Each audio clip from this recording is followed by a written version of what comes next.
Hey, good morning. It's Darren Steele, and it is Wednesday, the 24th of November, 8:30 in the morning. And I made the mistake of browsing through Twitter and reading some news this morning. I'm going off the cuff here entirely. I have a few notes, and I hope I can pull this off. If you want to be happy, don't read the news. I mean, there's kind of a blissful ignorance in not knowing what's going on in the world right now, right? Now, it depends on the kind of news you read because there's reasons to be cheerful, which is a great information news blog by the former front runner of Talking Heads. There's the good news movement, I think it's called.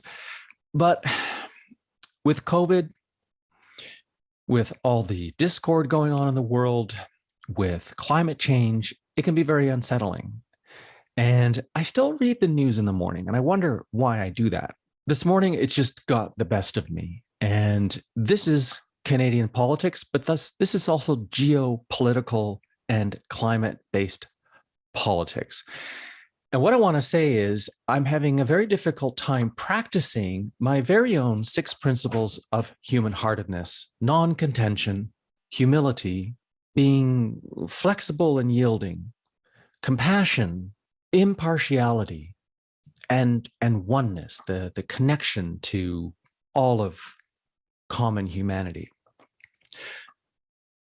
So I'm mentioning that because I'm going to try and share my thoughts about David Suzuki's comments that are being possibly misconstrued and the more conservative, capital C conservative, parties and leaders in Canada that are, of course, attacking him, and see where I get.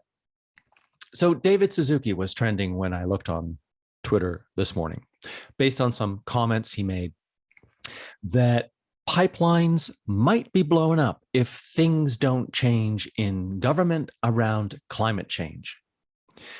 Now, I quickly did a browse through the Globe and Mail and CBC, and I didn't find anything very easily. But of course, the National Post is all over it because the National Post is the most right-wing media in all of Canada. It is funded by a lot of right-wing organizations in the United States. It has affiliations with Rebel Media, which is basically a racist, fascist. It's not a news source, it's a propaganda machine. So Jason Kenney, the Premier of Alberta, and O'Toole, the leader of the official opposition party of Canada, which is basically in opposition to all things truly Canadian, are getting all up in arms. And, you know, right now in the House of Commons, the PC party is fucking wasting time. See what I mean about not getting contentious, but I can't help myself. Wasting time about whether or not some of their ancient privileges based in parliamentary law are being trodden upon by however the process came to be, that all people working in the House of Commons must be double vaccinated in order to enter the House of Commons and sit in the House of Commons. Let's think about this for a moment. Who set out the rules that, at least in Ontario, I don't know about the other provinces, but where I live in Ontario, you need to be double vaccinated in order to go into a restaurant indoors? Well, that's because it's indoors. So, you know, you're sitting in the House of Commons for a very long period of time. You think you'd be double vaccinated or at least have a valid reason for not being vaccinated. And the statistics are out there that the number of people that would actually have a valid medical reason for not getting the COVID vaccine is, you know, look it up. I didn't pull up the numbers to share at this moment, but it is incredibly problematic that so many people in the PC party are not willing to share this information. And maybe they're afraid somebody's going to think that they have some sort of health issue and they don't want to disclose. Well, hello, you are in a position of leadership. I, and many of us, expect you to act in accord with what is best for Canada. What is best for Canada is more people do not die from COVID. What is best for Canada is people in long-term care homes do not die because they have compromised immune systems. What is best for Canada is that nurses and doctors are not being further overworked because of individuals who are having trouble being reached to think critically about why they should really get vaccinated.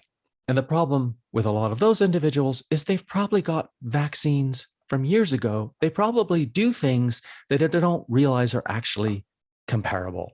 I'm going to share my screen.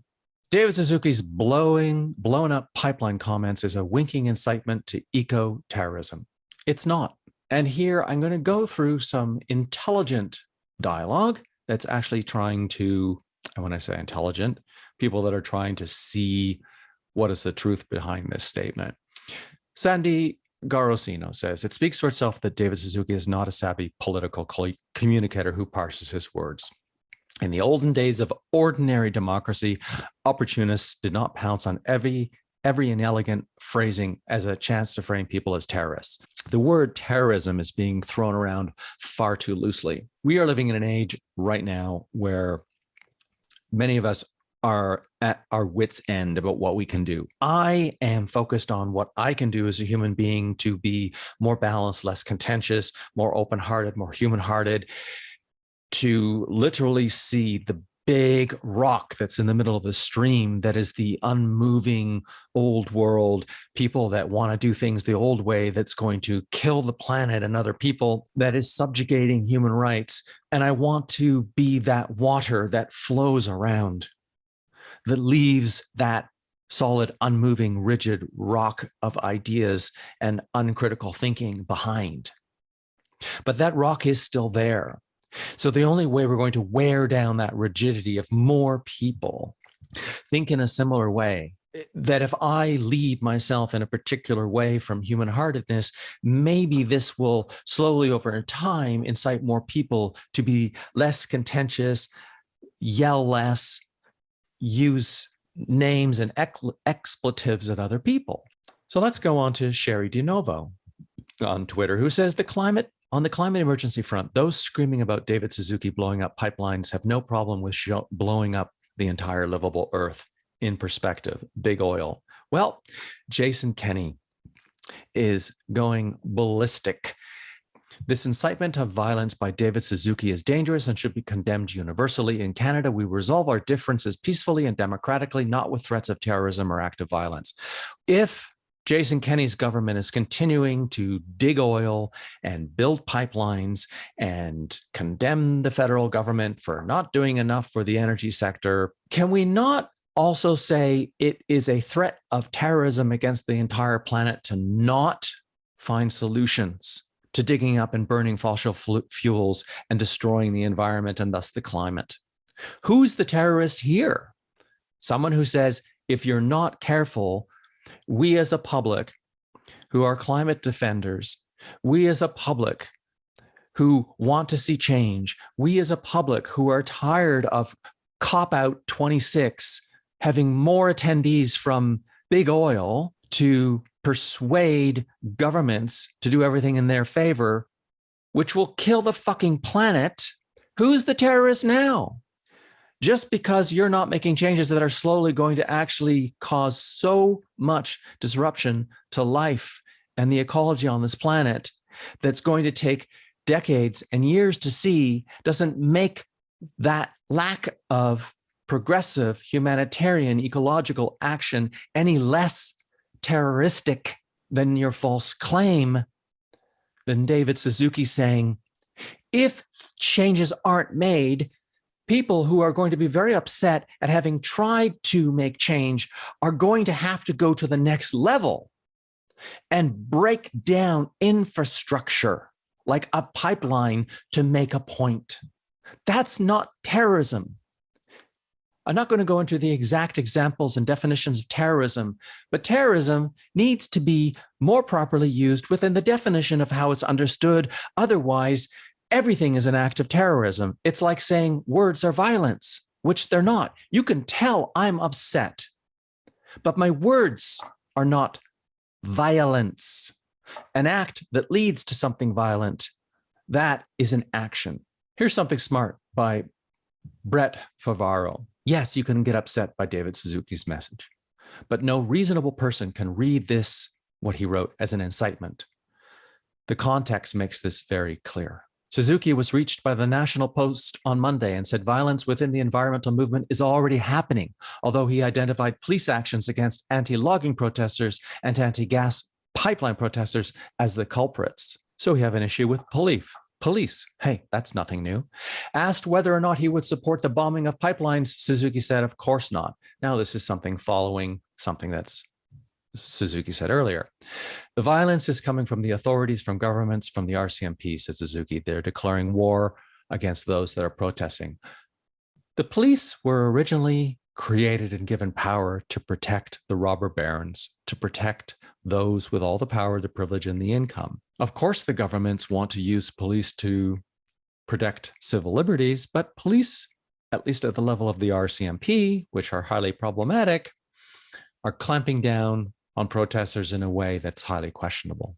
And finally, the last two, Jason Kenney, in all of his stupid rhetoric, he said this about David Suzuki's recent pipeline comments. When Donald Trump stood in front of the White House on January 6th and said, you have to fight for this country or we might lose it, how is this any different? Well, let me explain how this is different. First of all, Donald Trump was the former president that wasn't letting go of power. David Suzuki is an individual human. He's not a politician. The riot at the White House was trying to overthrow the government, was disputing the election, which was won by the Democrats. They held up nooses and they were trying to search out Mike Pence so they could publicly hang him. They went into House of Representatives offices and destroyed things. A police officer died. Other people died. They were trying to overthrow a government and they were running around with machine guns. It is not the same thing. It is one person saying, who has a level of critical thinking ability, namely David Suzuki, we have to do better for the climate. And if you don't, people are going to be at such wit's end that they are going to take some sort of physical action into hand, and they're going to have to try and disrupt the movement of supply, namely oil or gas, by blowing up a pipeline or damaging a pipeline. This is when we do not have balance. One of the core lessons of the Tao Te Ching is always coming back to source, always returning to the center. And I don't mean source in a religious sense. I mean source, center, balance.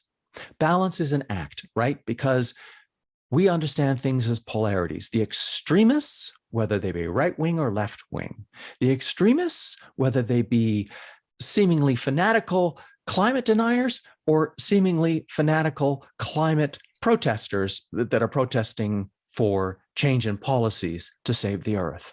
The voices are heard loud on either side, and the louder the voices, the more contention, and the more contention, the less possibility for agreement.